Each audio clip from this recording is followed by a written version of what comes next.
Në mjediset e Xhamisë së Plumbit në Shkodër, u zhvillua ceremonia e promovimit të librit më të ri të drejtorit të Qendrës për Hulumtime, Minber, Ferit Iku, me titull Kontributi i autorëve shqiptar në fushën e shkencave kuranore gjatë periudhës osmane. Botimi sjell një studim të detajuar dhe të mirëfillt mbi rolin dhe veprën e dietarëve shqiptar që jetuan dhe kontribuan në zhvillimin e shkencave kuranore gjatë periudhës së perandorisë osmane. Në këtë vepër, autori ka studiuar gjurmët dhe shkrimin e 29 dietarëve të shuar shqiptar të periudhës osmane, që kanë dalë nga medreset e këtij sistemi, duke u bërë udhërfyes besnik të trashëgimisë së tefsirit, por jo vetëm. Gjatë shfletimit të veprës, jam dalur tek një kapitull mbi zhvillimin e medreseve osmane në vilajetin e Shkodrës, ku mësojmë për medresen Ulama Pasha, për medresen e Qafës, e njohur si Medresei Bala e Epërmja, e cila është themeluar nga Gazi Mehmet Pash Bushatliu. Osmanlit në trojet tona sollen përveç tjerash një rregullim të ri shoqëror, një kulturë të re,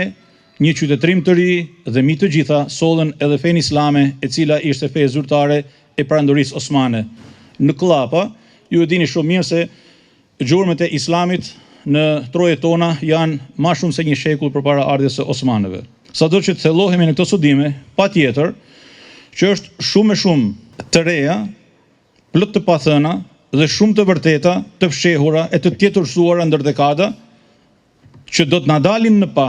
për të dëshmuar bashkarisht madhështinë e periudhës së begat osmane dhe bekimet e Zotit mbi popullin tonë, që na bërit që bashkarisht të jemi ndërtues të një qytetërimi vlerash që botës i fali zhvillim dhe përparim të padëshmuar më parë. Sipas autorit, njohja objektive e kësaj periudhe historike është thelbësore për të kuptuar në mënyrë të plot kontributin e shqiptarëve në fushën e dijes dhe kulturës gjatë perandorisë osmane. Duhet jeni krenar që medreseja e Qafës ka qenë nga medreset minimumin e nivel 30. Fakti për këto është që shumica e dietarëve dhe hoxhallarëve që kanë shkuar në Stamboll kanë qenë të aftë për të dhënë mësim në këto vende, por ka patur medrese edhe të niveleve më të larta, sidomos ato të Shkupit apo e Sarajevës. Por Shkodra, për sa i përket Shqipërisë tonë të vogël, ndoshta ka patur medresen me nivelin më të lartë. Ne kemi një histori shumë të pasur, për fat keq pjesa më e madhe e kësaj historie sot është vështirë ta kthejmë në mendjen tonë dhe të bindim njëri tjetrin se kush kemi qenë dhe çfarë qytetësh kemi patur. Por një gjë do të jemi krenar, sepse me të vërtet kemi patur hoxhallar, kemi patur dietar,